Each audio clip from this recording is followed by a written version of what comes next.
नमस्कार दोस्तों, मैं सीएस न्यूज सकराल बाय प्रोफेशन चार्टर्ड अकाउंटेंट आपका बहुत बहुत स्वागत करता हूं अपने इस यूट्यूब चैनल में। आपका आभार व्यक्त करूंगा, पिछली वीडियो को बहुत ज्यादा प्रोत्साहित आपने किया। उसी वीडियो के सीरीज में, हालांकि ये एक बिजनेस नहीं है, लेकिन बहुत सारे लोग जो ऐसे हैं जो चैरिटी करना चाह रहे हैं और चैरिटेबल बिजनेस में आना चाह रहे हैं। इसको हम चैरिटी जो होती है बिगिंस फ्रॉम होम वाला एक जो कॉन्सेप्ट है वो सभी को याद रहता है। तो हम इसके ऊपर बात करने वाले हैं। आज हम आपको बता देंगे एक चैरिटेबल ऑर्गेनाइजेशन कैसे बनाई जाती है, उसकी फॉर्म्स क्या होती हैं, क्या जरूरी चीजें उसके लिए होती हैं, उसको कहाँ रजिस्टर किया जाए जिससे कि आपको फंड रेजिंग में फायदा मिल जाए। आपको जो फंड रेजिंग करनी है वो कैसे करनी है, तो ये कुछ चीजें मैं आपको इस बारे में बता दूंगा।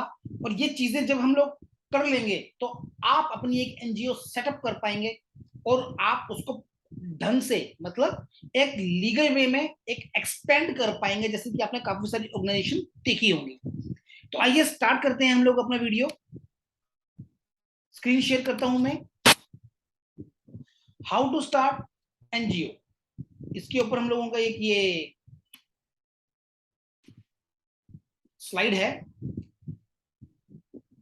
हाउ एनजीओ वर्क्स, ये दो चीजें हम लोग आपको बताने वाले हैं इस वीडियो के अंदर। और बिलीव इन मी, वीडियो के एंड तक पहुंचते पहुंचते आप अपना एक एनजीओ सेटअप करने का सोच लेंगे। कुछ लीगल हर्डल्स हैं, लेकिन वो चीजें आपको कोई भी एक कंसल्टेंट, मेरे जैसा कंसल्टेंट या कोई भी एक चार्टर्ड अकाउंटेंट, कोई भी एक टैक्स प्रोफेशनल आपको बहुत ही अच्छी तरह से क्लियर कर देगा। तो what is NGO?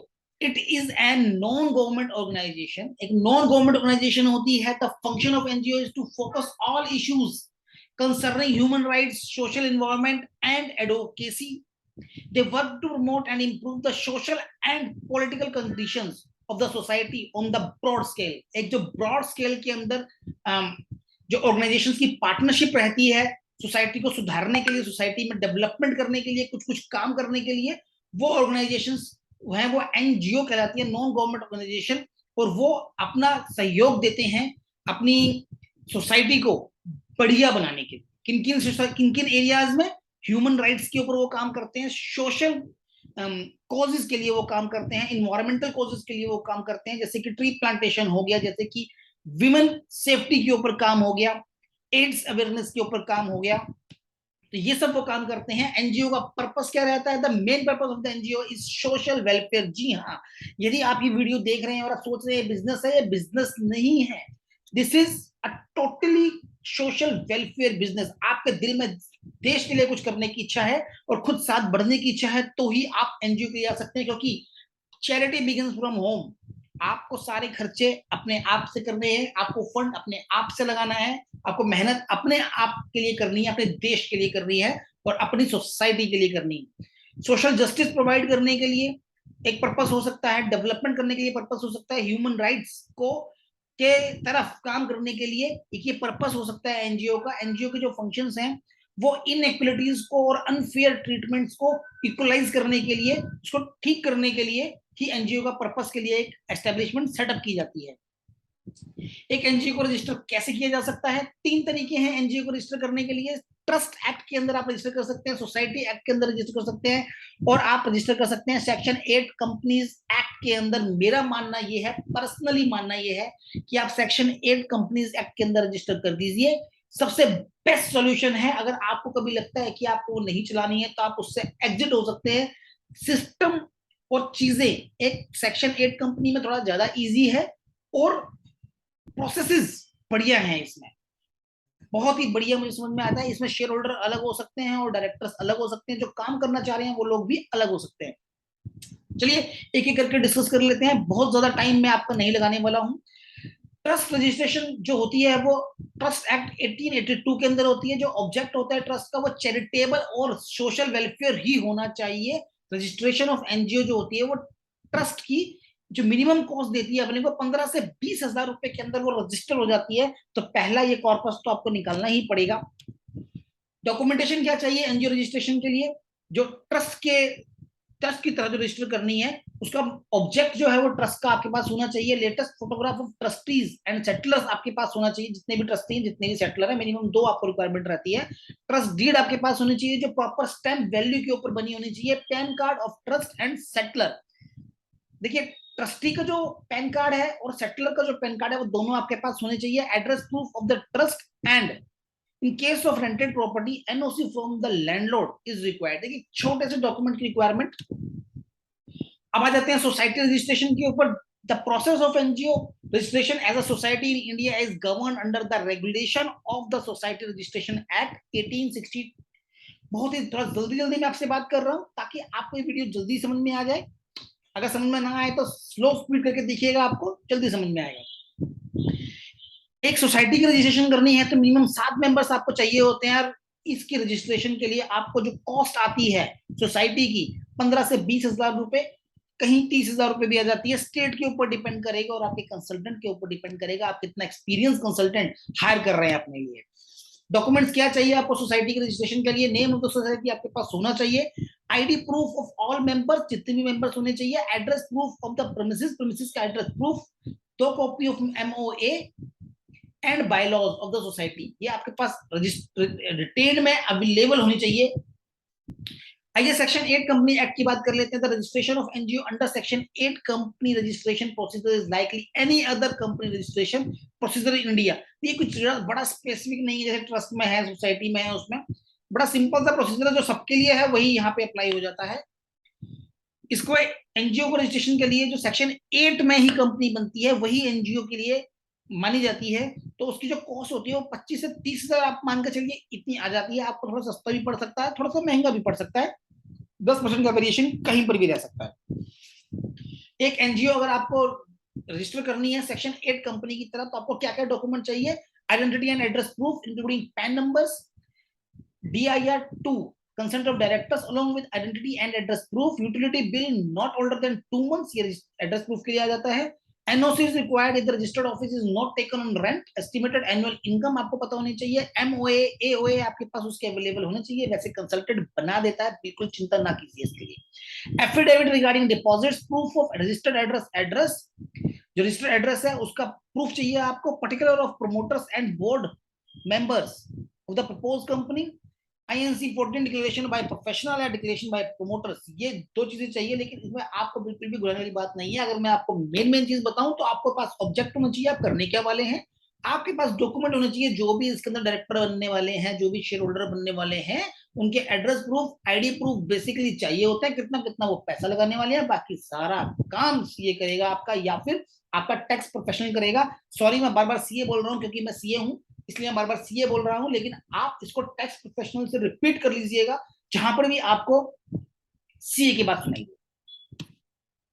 How do NGO raise money? अब आइए मेन कॉन्सेप्ट, एनजीओ जो होती है वो पैसा कैसे बढ़ाती हैं। बहुत सारी एनजीओ हमारे आसपास चलती हैं लेकिन वो बढ़ नहीं पाती। इवन मेरी एनजीओ भी है, लेकिन मेरा एक अलग अलग से एक मेरा मोटो है इसको चलाने का कि मैं उसको अपने ही फंड से डेवलप करूंगा और कभी जरूरत रहेगी तो फंड रेज करूंगा, पर अभी वो टाइम आया नहीं है। तो मैंने जो कमियां देखी और किस तरह से उसे बढ़ाया जा सकता है, तो वो समझ के मैंने इसको यहाँ पर थोड़ा सा इलेबोरेट किया है। कैसे रेज करेंगे money? NGO can accept donation from from private individuals, मतलब जितने भी लोग आसपास घूम रहे हैं उनमें किसी से भी वो पैसा ले सकते हैं। For non profit, for profit companies, जो कंपनियां प्रॉफिट बना रही हैं उन्हें अपने टोटल प्रॉफिट शेयरिंग का कुछ परसेंट एज सीएसआर देना पड़ता है, आगे हम थोड़ा डिस्कस करेंगे उसके बारे में, वहां से ले सकते हैं। जो प्रॉफिट मेकिंग कंपनीज हैं वो चैरिटी करना चाह रहे हैं तो ये वहां से फंड ले सकते हैं और उसको एज अ चैरिटी आगे चला सकते हैं। एक चैरिटेबल फाउंडेशन होती हैं जो चैरिटी के लिए बनी होती हैं और वो चैरिटेबल ऑर्गेनाइजेशन को पैसा देती हैं कि वो आगे जाके चैरिटी करें। Government, local government, state government, आपको इवन फॉरेन गवर्नमेंट भी फंड देती है। WHO बहुत सारा पैसा देता रहता है यहाँ पर ऑर्गेनाइजेशंस को काम करने के लिए कि आप काम कीजिए, पोलियो सेक्टर में कीजिए, आप एड्स के HIV सेक्टर में काम कीजिए, आप हेल्थ को बढ़ाइए, आप पॉवर्टी के ऊपर काम कीजिए, आप एजुकेशन के ऊपर काम कीजिए। तो ये फॉरेन गवर्नमेंट भी देती है, इंडियन गवर्नमेंट भी पैसा दे रही है। मैं आपको सब कुछ बताने वाला हूँ, जाइएगा मत। यदि आप एनजीओ के बारे में कुछ जानना चाह रहे हैं या अपनी एनजीओ चलाना चाह रहे हैं, सभी के मन में इच्छा होती है कि वो अपने लिए कोई एक ऐसा काम कर जाए कि सभी लोग उसको उसके बाद याद रखें। तो एक चैरिटेबल ऑर्गेनाइजेशन होती है, तो मैंने भी बनाई है, मैं कुछ करूंगा उसके ऊपर। लेकिन आपसे ये विनती है कि आप आखिर तक वीडियो को देखिएगा। इसी वीडियो में अभी आने वाला है कि आप पैसा कैसे रेज करेंगे। ठीक है, आपका जो प्रोजेक्ट है वो पब्लिक तक कैसे पहुंचेगा, आपको शो कैसे करना है। आप टेल योर फ्रेंड्स। पहली चीज, अगर आपने नई ऑर्गेनाइजेशन बनाई तो आपको अपने दोस्तों को ही बताना है और कहीं नहीं बताना है। आपको ये सब चीजें अपने दोस्तों को ही बतानी है, और यदि आप दोस्तों को बताएंगे तो दोस्त अपने दोस्तों को बताएंगे, उसके बाद फर्दर ये आगे चलेगा और ये इसी तरह से आगे चलता जाएगा। तो tell your friends, this is the first step. दोस्त ही सारा काम कर देते हैं। आप डोनेशन ड्राइव चलाइए, आप डोनेशन ड्राइव बनाएंगे, एक छोटा सा डोनेशन ड्राइव बनाइए, उसके लीफलेट्स करिए, उसके पैम्पलेट्स बनाइए, एक छोटा सा प्रोजेक्ट बनाइए, और उसको आप अपने नॉन लिंक्स में और उनको बोलिए कि वो और आगे उसको शेयर करें। प्रमोट ऑन सोशल मीडिया बहुत ही बढ़िया तरीका है। सोशल मीडिया के ऊपर तो आजकल एयर भी सेल हो रही है, और एयर प्यूरिफायर भी सेल हो रहे हैं, और जेट भी सेल हो रहे हैं। तो आपको सेल नहीं करना है, आपको डोनेशन ड्राइव देनी है। जो लोग आज की डेट में एक क्लिप के ऊपर 500 रुपीज का पिज्जा ले सकते हैं, वो एक क्लिप के ऊपर 10 रुपीज, 20 रुपीज, 50 रुपीज कुछ भी डोनेट कर सकते हैं। और अगर उनकी इच्छा ज्यादा है देने की, मान लीजिए मेरा बर्थडे, मेरे पास कोई क्लिक आता है और मुझे लगता है कि यहाँ डोनेशन करना है, तो मैं क्लिक करके उसको डोनेशन कर सकता हूँ, फोन करके, पेटीएम, व्हाट्सएप, कुछ भी कर सकता हूँ, बशर्ते मुझे आपके ऊपर या ऑर्गेनाइजेशन के ऊपर ट्रस्ट हो। तो ट्रस्ट आपको डेवलप करना है। Promote on social media, FB पर अपनी कैंपेन चलाइए, यूट्यूब पर कैंपेन चलाइए। देखिए कुछ इसमें पैसा लगता है। यदि आप ऐसा भी कर सकते हैं कि टाई अप कर सकते हैं डिजिटल मीडिया कंपनी के साथ, और उनको बोल सकते हैं कि सर आप एज ए डोनेशन आप हमारा ये कैंपेन रन कर दीजिए, जो भी मिनिमम कॉस्ट हो आपको लगती है आप हमसे लीजिए, नहीं तो आप इसको हमारे लिए फ्री में रन कीजिए। आप बोल सकते हैं, because you are NGO, non government organisation and not for profit. अगला तरीका आता है टीवी एड्स। आप टीवी में एड देकर बहुत सारा डोनेशन ले सकते हैं, जैसे काफी बड़ी ऑर्गेनाइजेशन ये कर रही हैं और उनको काफी पैसा आ भी रहा है। पर लेकिन ये एक स्टेज के बाद, एक लेवल के बाद होता है, तो उसमें टाइम लगता है। और ये लास्ट वाला जो मैं बताने वाला हूँ ना, बड़ा ही जबरदस्त है, क्राउड फंडिंग पार्टनरशिप। बहुत सारे प्लेटफॉर्म ऐसे हैं जो आपकी ऑर्गेनाइजेशन को अपने पास रजिस्टर कर लेंगे, और आपका जो भी आपका ड्राइव है, जो भी आपका कॉज है, उसको वो शो करेंगे अपने सारे मेंबर्स को, और किसी भी तरह के प्लेटफॉर्म के थ्रू, और उसको वो शो करते रहेंगे। और वो शो करने के बाद आपको ऑनलाइन फंड्स आना शुरू हो जाएंगे आपके अकाउंट के अंदर। कई सारे प्लेटफॉर्म ऐसे हैं जो कुछ कमीशन डिडक्ट करते हैं, कुछ अपना चार्जेस डिडक्ट करते हैं अपनी इतनी बड़ी वेबसाइट को रन करने के लिए, और कुछ कुछ प्लेटफॉर्म ऐसे हैं जो कुछ चार्ज नहीं करेंगे और आपको सारा का सारा पैसा दे देंगे, बिकॉज अगर वो आपका एक जेन्युइन कॉज के ऊपर है। तो उसके लिए कुछ कुछ प्रोसीजर है, वो डिस्कस करना पड़ेगा, वो आपको समझना पड़ेगा उनके साथ, और आप उसमें रजिस्टर कीजिए। अगर मैं इसमें आगे चलूं तो देखिए क्राउड फंडिंग प्लेटफॉर्म्स क्या क्या हैं। अगर मैं क्राउड फंडिंग प्लेटफॉर्म्स की बात करूं तो Impact Group is a good charitable crowd funding, Milaap is a good charitable crowd funding platform, Ketto एक अच्छा प्लेटफॉर्म है, Fuel Dreams, Crowd Wave Trust, Donorbox, GoFundMe, One Cause, Hand Bit, Bonfire, Fundly. ये मैंने कुछ बताए हैं, ऐसे बहुत सारे हैं। आप अपने कॉज को इन सभी पर रजिस्टर कर सकते हैं, और जो जिनके जो प्रोसीजर है आप वो फॉलो कर सकते हैं। देखिए मेनली क्या है, आपको सिर्फ एक लॉगिन आईडी बनाना है, उसके अंदर अपना यूजर आईडी पासवर्ड डालना है। यदि आप फ्री अकाउंट बना रहे हैं तो फ्री अकाउंट बनाइए, और उसमें अपना सारा सारा इंफॉर्मेशन डालिए। वो इंफॉर्मेशन डालने के बाद आप उसमें क्या कर पाएंगे, वो इंफॉर्मेशन डालने के बाद आपका जो फंड है वो रेज होना शुरू हो जाएगा, और आपको पैसा आना शुरू हो जाएगा। ये सब तो थी वो बातें जहां पर आपको टाइम लगेगा, आपको टाइम देना पड़ेगा। इसके अलावा आप क्या कर सकते हैं, आप गवर्नमेंट प्लेटफॉर्म से फंड ले सकते हैं।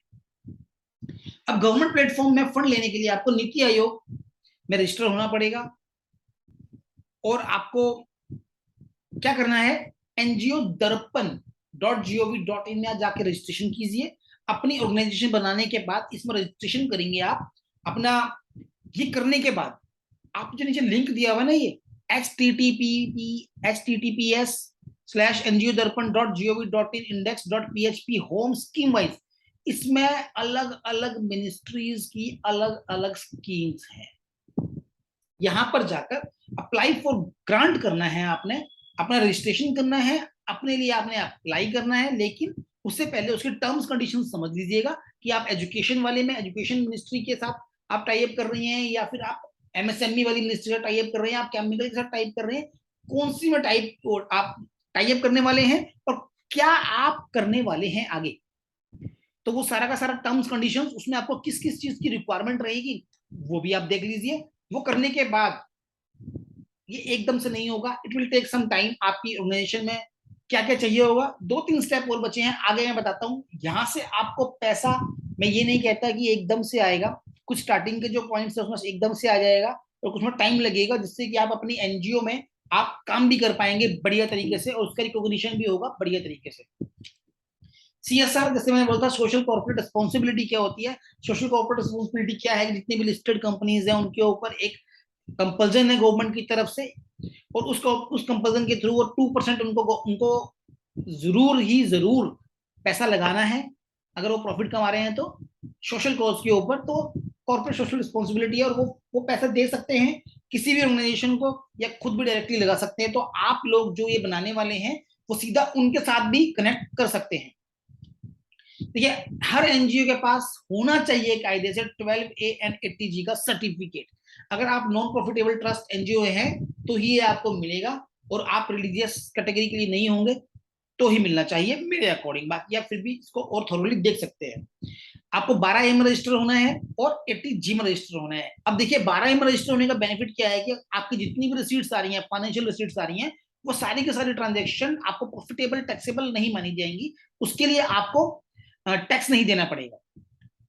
तो आप 12A में रजिस्टर होने के बाद, और 80G का मतलब क्या है कि जो भी डोनेशन आपको दे रहा है, जो भी पैसा आपको दे रहा है, जब आपको वो रिसीट देंगे 80G वाले उस पर्सन को, और अपना एनजीओ का पैन कार्ड देंगे और उसका रजिस्ट्रेशन सर्टिफिकेट दे देंगे उसको, तो उसके बाद से उसको उस दी हुई डोनेशन के ऊपर 50% का इनकम टैक्स में बेनिफिट मिल जाएगा, subject to some capping 10% of total income. और 80G का सेक्शन आप देख लीजिए इनकम टैक्स में, ये मेरी कोई डिडक्शन की वीडियो देख लीजिए।